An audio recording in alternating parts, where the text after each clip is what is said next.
Selamat sore adik-adik. Selamat berjumpa kembali bersama saya dalam mata kuliah Introduction to Linguistics ya. Jadi hari ini adalah pertemuan kita yang kelima. Jadi materi yang akan saya berikan sesuai dengan FPS yang sudah saya berikan adalah mengenai linguistik dan bidang cakupannya.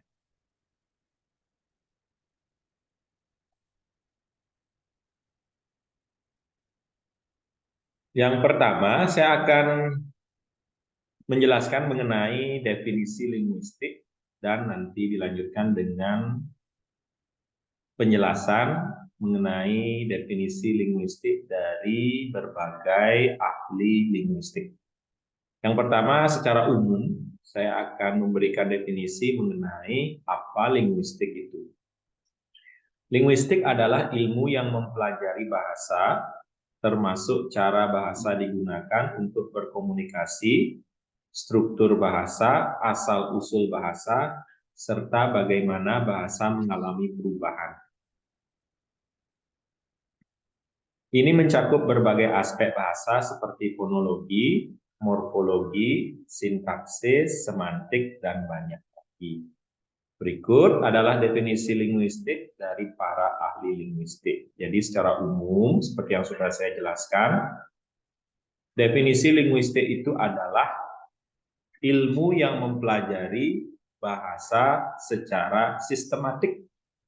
Ya, jadi fungsi utama ya termasuk digunakan untuk berkomunikasi, kemudian digunakan untuk mempelajari struktur bahasa itu sendiri, asal-usul bahasa, serta bagaimana bahasa mengalami perubahan, bisa sifatnya sinkronik maupun diakronik. Dan nanti juga akan saya jelaskan mengenai pembagian yang mana termasuk linguistik makro dan yang mana termasuk linguistik mikro. Nah, berikutnya yang kedua saya akan jelaskan mengenai definisi linguistik menurut para ahli linguistik. Seperti yang sudah saya jelaskan sebelumnya, terdapat beberapa pendapat dari para ahli linguistik mengenai definisi apa itu linguistik. Nah, yang pertama itu datang dari ahli linguistik bernama Ferdinand de Saussure, salah satu tokoh terkemuka dalam lingkaran linguistik modern.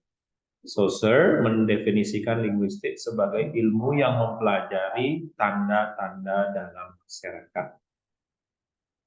Ia membagi bahasa menjadi dua komponen, yaitu parole, bahasa yang digunakan individu, dan langue, sistem bahasa yang berlaku dalam masyarakat.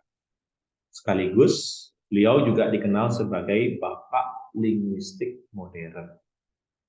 Beliau terkenal dengan, seperti yang saya sebutkan tadi, teori komponen bahasa, yaitu parole dan langue. Berikutnya ada ahli linguistik yang bernama Noam Chomsky. Chomsky menggambarkan linguistik sebagai ilmu yang mempelajari struktur gramatikal bahasa. Ia dikenal dengan konsep tata bahasa generatif dan kompetensi bahasa yang merupakan pengetahuan abstrak yang dimiliki oleh penutur bahasa.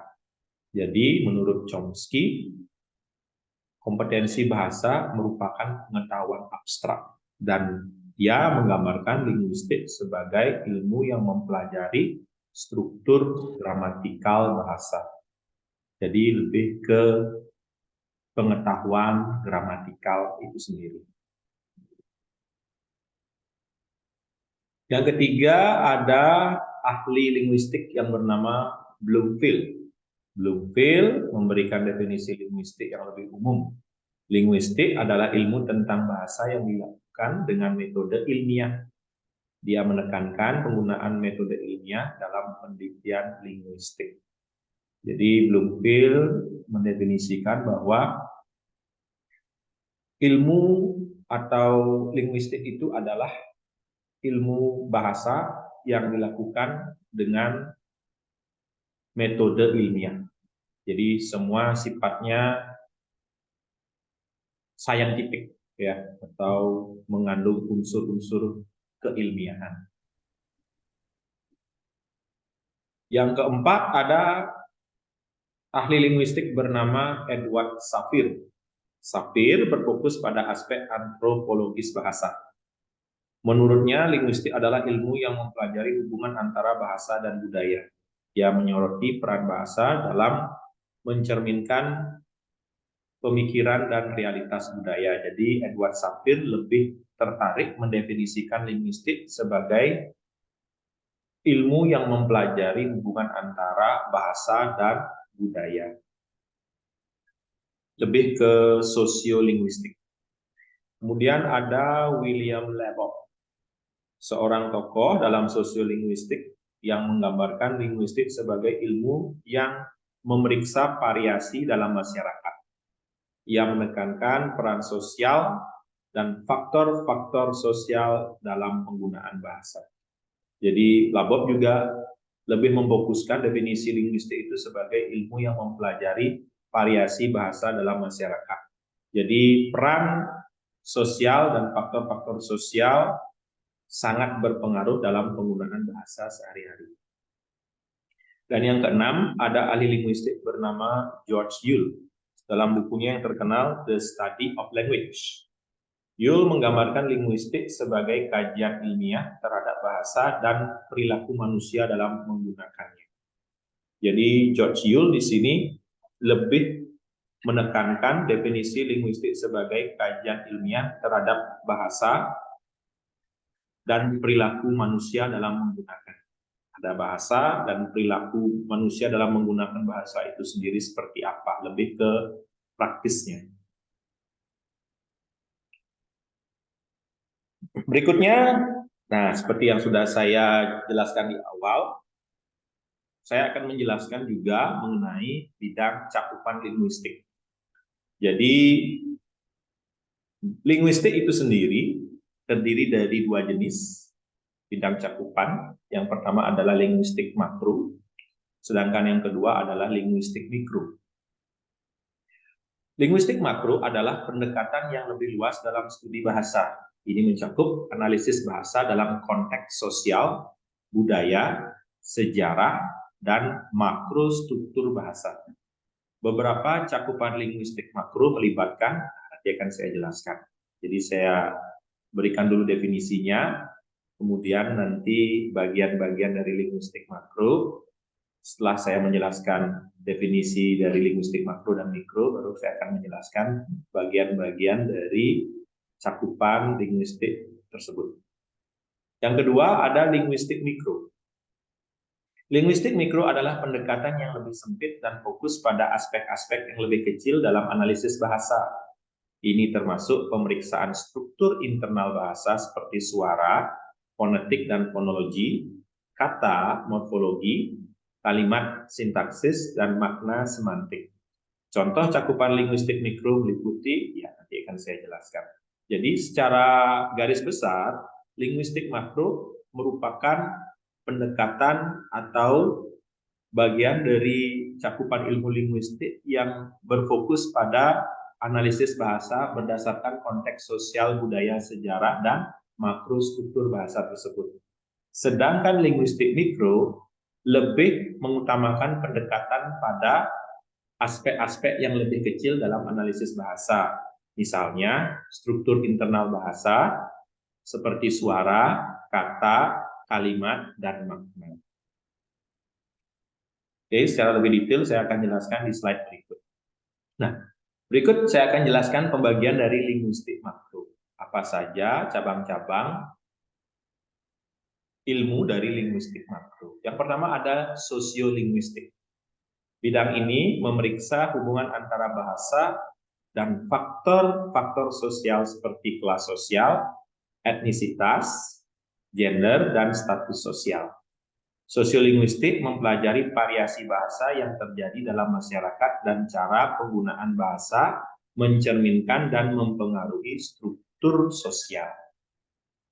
Itu yang disebut dengan sosiolinguistik. Jadi bidang ilmu linguistik yang berfokus pada variasi bahasa yang terjadi dalam masyarakat. Kemudian ada yang kedua, dialektologi. Dialektologi adalah studi tentang variasi dialek dalam bahasa. Ini melibatkan penelitian tentang perbedaan dalam penggunaan bahasa di berbagai wilayah geografis atau kelompok sosial tertentu. Jadi dialektologi itu lebih berfokus pada studi tentang variasi dialek dalam bahasa. Dialektologi merupakan cabang ilmu linguistik makro yang terpisah dari sosiolinguistik. Jadi tidak menyatu, ya, karena lebih berfokus pada kajian mengenai variasi dialek dalam bahasa. Yang ketiga ada sejarah bahasa. Bidang ini memeriksa perkembangan dan perubahan bahasa dari waktu ke waktu. Melalui sejarah bahasa, peneliti dapat melacak asal-usul kata-kata dan perubahan dalam struktur bahasa.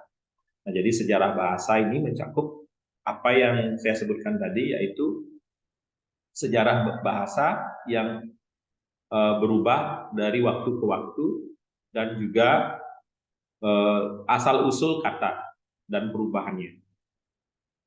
Yang keempat ada sosiologi bahasa. Ini adalah cabang dari linguistik makro yang mengeksplorasi bagaimana bahasa mencerminkan struktur sosial dan norma-norma dalam masyarakat. Studi ini sering melibatkan analisis bahasa dalam konteks intuisi, seperti pendidikan, media massa, atau agama. Jadi lebih berfokus pada konteks intuisi, ya, pendidikan, media massa, atau agama. Sosiologi bahasa. Walaupun di luar ada ilmu sosiologi, tapi di linguistik makro ada yang namanya sosiologi bahasa. Yang kelima ada bahasa dan identitas. Bidang ini mempelajari cara bahasa mencerminkan identitas individu, kelompok, atau masyarakat. Ini mencakup analisis bahasa dalam konteks identitas etnis, nasional, gender, dan identitas budaya lainnya. Jadi seperti itu ya, bahasa dan identitas itu merupakan cabang dari linguistik makro. Lebih fokus pada identitas individu, kelompok, atau masyarakat. Jadi tiap-tiap cabang ilmu dalam makrolinguistik ini memiliki keunikan tersendiri, ya, spesifikasi tersendiri. Jadi jangan sampai keliru nanti dalam mendefinisikan atau mengkaji fenomena yang ada di tiap-tiap cabang ilmu linguistik makro tersebut. Berikutnya ada kontak bahasa.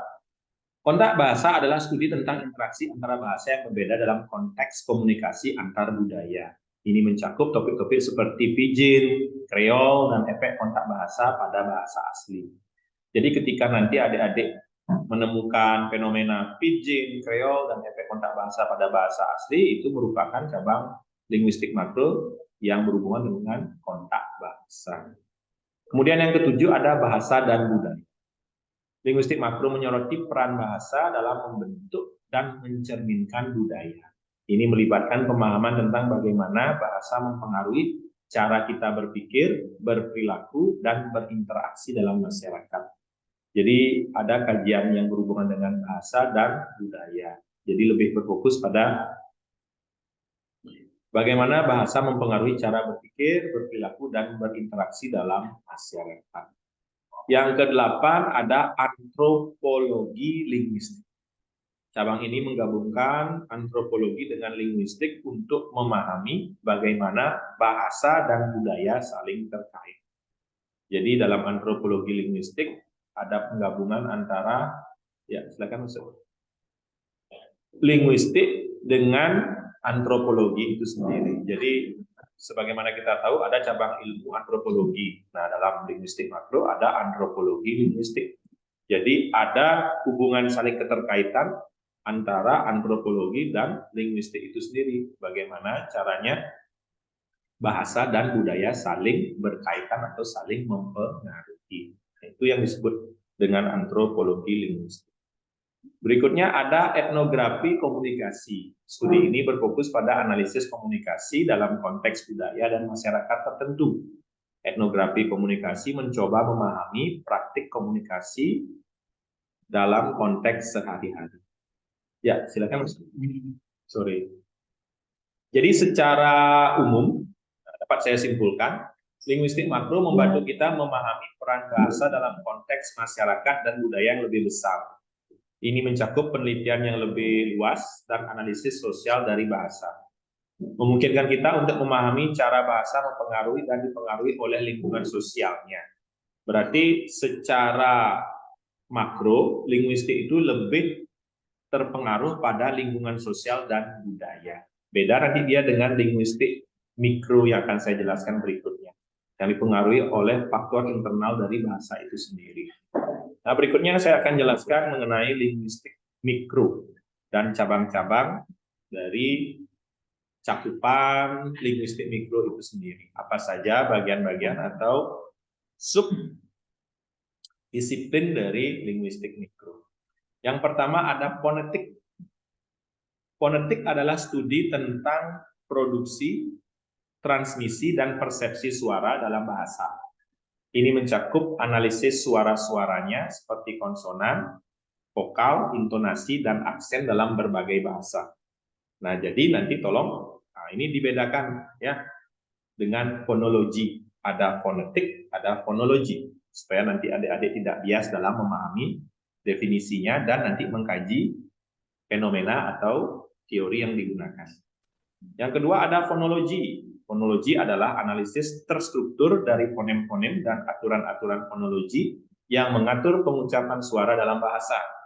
Ini memeriksa bagaimana fonem-fonem disusun dalam kata dan kalimat. Nah, jadi perbedaan yang sangat mencolok antara fonetik dan fonologi. Ya, ini adalah cabang-cabang dari linguistik mikro. Kalau di fonetik, secara spesifik mengkaji produksi, transmisi, dan persepsi suara dalam bahasa, meliputi suara, konsonan, vokal, intonasi, dan aksen. Sedangkan dalam fonologi, yang dianalisis adalah struktur dari fonem dan aturan fonologi yang mengatur pengucapan suara dalam bahasa.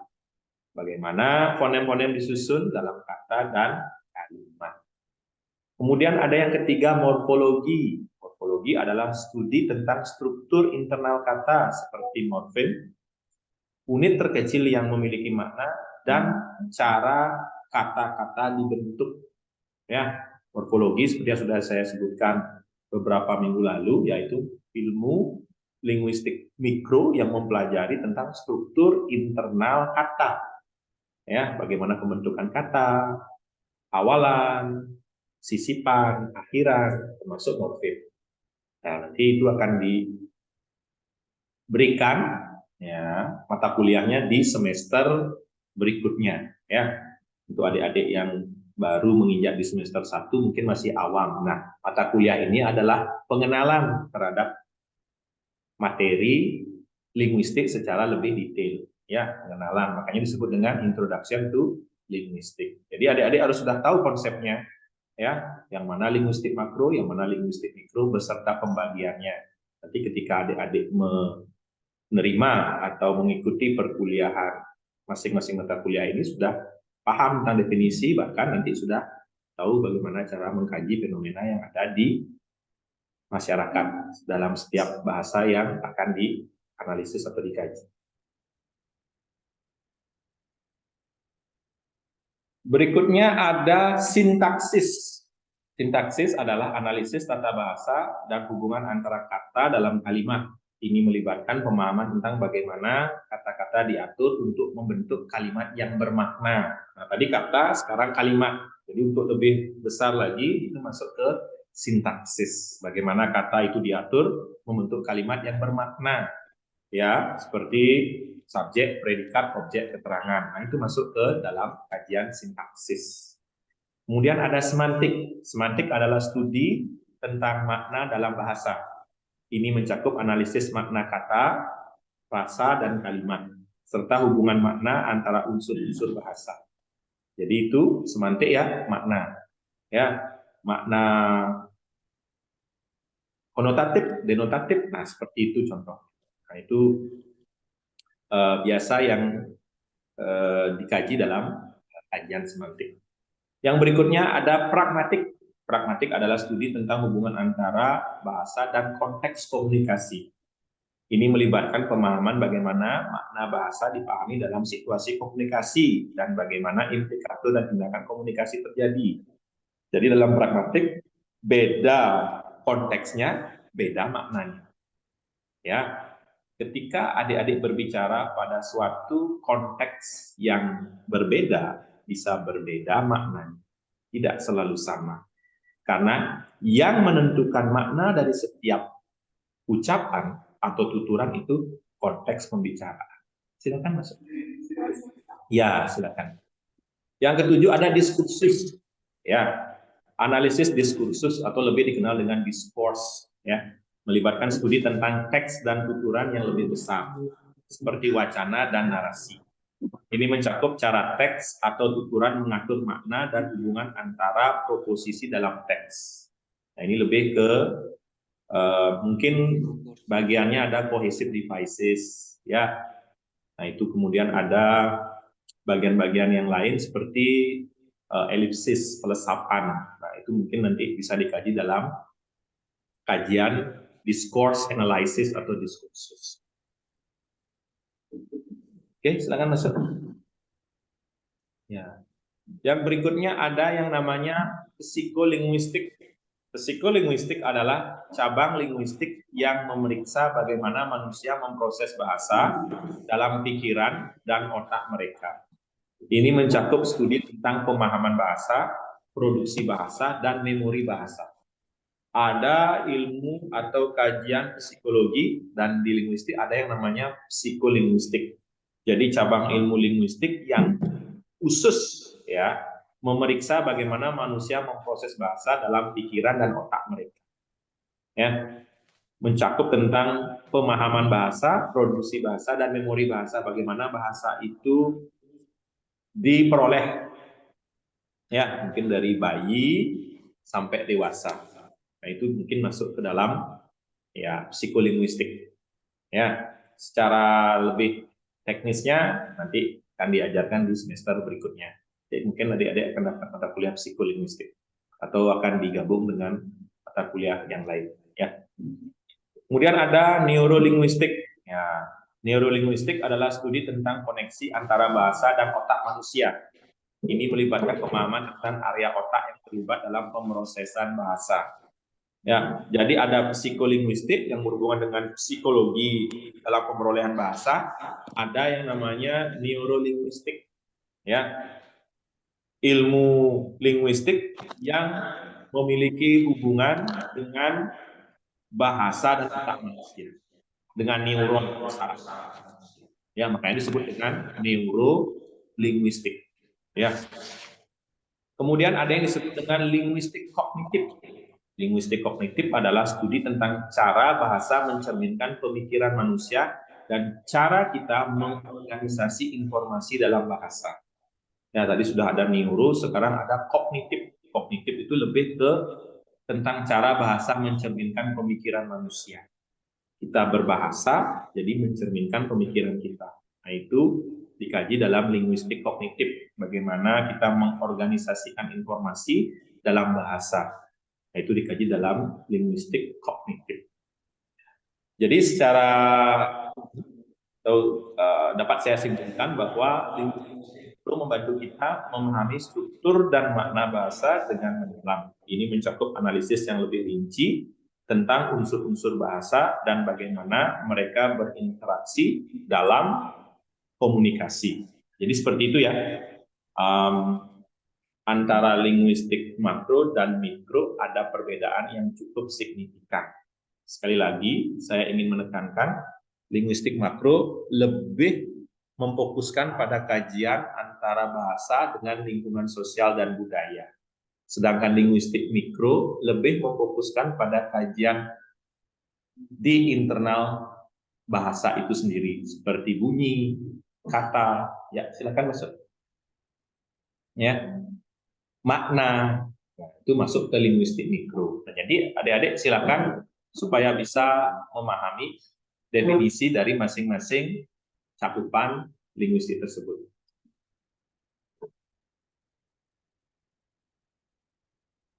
Nah, itu ya. Jadi yang bisa saya sampaikan untuk hari ini mengenai materi kita, cakupan dalam linguistik, ya itu ada dua, ada linguistik makro dan linguistik mikro.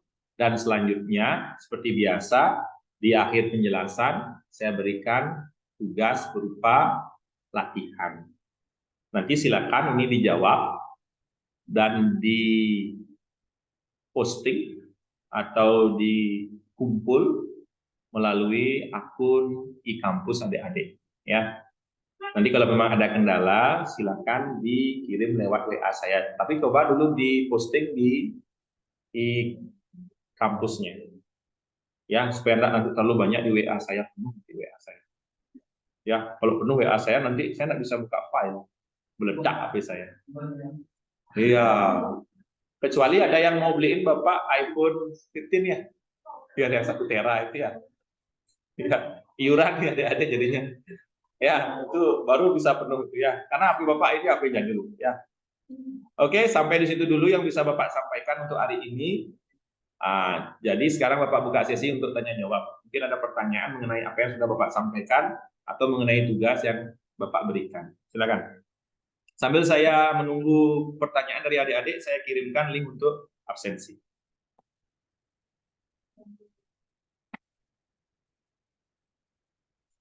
Untuk mahasiswa yang hadir secara langsung, silakan diisi link absensinya.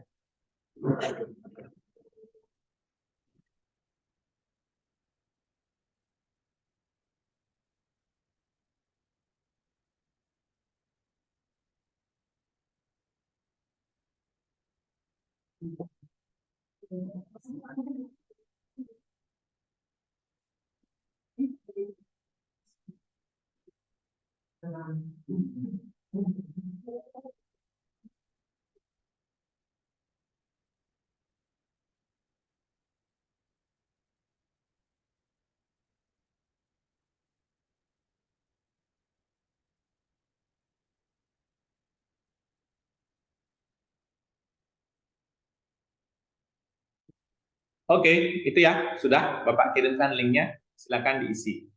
Sambil Bapak menunggu adik-adik mengisi link, silakan mungkin ada yang mau ditanyakan mengenai materi hari ini. Masih ada yang belum jelas, silakan. Tapi saya nggak jelas semuanya, Pak. Ya, jadi Bapak sudah infokan tepat waktulah hadir ke kampus. Ya, time is money. Ya, adik-adik kan di prodi bahasa Inggris. Nah, waktu itu sangat berharga. Kalau kita melewatkan waktu sama dengan kita melewatkan umur kita. Tidak bisa dikembalikan lagi. Jadi itu sangat penting.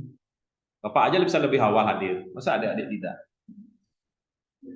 Ya, sama juga Bapak bekerja, adik-adik juga bekerja. Kita sama-sama melakukan pekerjaan dan kewajiban. Ya, ada pertanyaan silakan. Yang pertama, coba dicek. Itu ada judulnya. Ya, Ika kalau bisa lebih tepat waktu. Ya, biar tidak ada komplain ke Bapak. Adik-adik yang terlambat Bapak yang disalahkan. Bapak kan sudah sesuai jam. Ya, itu. Ada pertanyaan lagi? Nah, itu untuk keterlambatan ya adik-adik sendiri yang punya risiko untuk Bapak berikan masuk. Kalau di tempat lain mungkin tidak diberikan masuk ruangan. Ya, silakan. Saya punya untuk absen ya Pak. Selama 4 kali pertama saya online. Ya. Dan saya hanya di Pak absen di. Saya cek di sistemnya nggak hadir semua. Padahal sudah saya klik itu semua hadir. Saya beri ya. Yang nanti coba saya cek ya. Saya sudah coba di kampus. Ya. Kalau nggak bisa, coba dirubah formatnya ke PDF. Iya, rubah ke PDF dulu, baru bisa. Kalau Bapak juga begitu. Kalau mau ngupload tugas, itu dirubah ke PDF dulu, baru bisa diupload. Ya, itu. Untuk absensi nanti Bapak cek lagi. Sudah memilih itu mata kuliah ini di KRS-nya? Padahal sudah Bapak cek itu. Yang lain bagaimana? Sudah terabsen kan? Dari Bapak kelihatan? Terabsensi. Oke. Nanti Bapak cek lagi saya. Ada lagi pertanyaan mungkin berhubungan dengan materi hari ini? Jadi sudah paham ya, yang mana makro linguistik, yang mana mikro. Itu pokok bahasan Bapak untuk hari ini. Supaya nanti tidak keliru. Nanti fonetik dibilang makro. Jangan ya, fonetik itu mikro. Yang berhubungan dengan internal bahasa itu mikro. Yang berhubungan dengan bahasa kontak sosial dan budaya itu makro. Itu caranya mengingat. Ya, nanti akan lebih ke teknis ke materinya tersendiri di semester berikutnya dalam bahasa Inggris. Ini karena pengantar, saya berikan bahasa Indonesia dulu biar lebih mudah memahami. Tolong nanti di searching juga di internet untuk tambahan materi yang ingin adik-adik pelajari untuk materi yang saya berikan hari ini. Oke, untuk yang di kelas online mungkin ada pertanyaan berkaitan dengan apa yang saya sampaikan. Sudah jelas ya? Sudah jelas, Pak. Oke. Sementara sudah, Pak Pak. Sujian, ya, silakan. Iya, sudah jelas, Pak. Oke, nanti Pak Sujian siap ya dengan pertanyaan yang saya berikan. Jadi kita masih ada waktu lagi 2 kali pertemuan sebelum middle test. Kalau masih dipersiapkan. Saya harap nanti yang kelas reguler pada waktu ujian wajib hadir ke kampus. Ya, yang kelas karyawan karena memang di awal sudah memutuskan untuk di kelas karyawan diperkenankan untuk mengikuti ujian secara online. Yang reguler Bapak harapkan untuk ada di kampus. Oke, itu saja dari Bapak. Kalau memang tidak ada pertanyaan, materinya nanti akan Bapak kirimkan beserta tugasnya. Mohon dikerjakan dengan baik. Jangan sampai tidak ada yang mengumpul tugas. Nanti tidak Bapak berikan nilai tugas, adik-adik komplain sama Bapak. Ya, Bapak yang disalahkan kayak tadi. Pak, saya nggak ngerti sama sekali, orang terlambat, gimana ngerti? Kecuali nanti recordingnya Bapak kirimkan di YouTube, pelajari. Ya, jangan males buka YouTube-nya. Sudah dikasih linknya, tidak mau dilihat rekamannya. Jangan Bapak yang dilihat di sana, materinya yang dipahami. Ya, sambil lihat Bapak juga boleh, ya, karena itu rekaman, tidak apa-apa sih. Tapi lebih fokus ke materinya. Apa yang sudah Bapak sampaikan, mungkin masih ada yang terlewat, bisa nanti ditanyakan pada waktu perkuliahan. Ya, itu saja dari Bapak. Ya, ada lagi pertanyaan? Makanya kan di kampus kan kita kan semua Tuhan.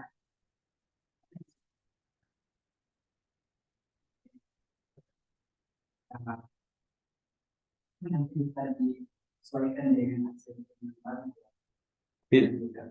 Bisa. Nanti itu kan Bapak yang megang kendali. Bapak akan rekap semua untuk absensi. Jangan khawatir, ya. Untuk absensi Bapak ngecek siapa yang hadir, siapa yang tidak hadir, ya. Tuh. Ada, ya, tenang aja untuk absensi. Yang penting datanya kelihatan, terrecord. Di sini kan semua terrecord, kelihatan. Di YouTube juga adik-adik bisa lihat siapa yang hadir dan enggak. Ya, datanya sudah ada. Ini terrecord semua. Sekarang zamannya digital, susah untuk lari dari kenyataan. Ya, susah dari kenyataan. Ya, Bapak aja nggak bisa lari. Ya, nah, kita punya tanggung jawab sama-sama. Ada lagi pertanyaan? Cukup ya? Cukup. Oke, mudah-mudahan apa yang Bapak sampaikan bisa Cukup, Pak Eka. Nah. Oke, terima kasih atas partisipasinya, kehadirannya. Sampai bertemu minggu depan. Selamat sore. Selamat sore. Selamat sore, Terima Pak. kasih. Terima kasih. Bapak.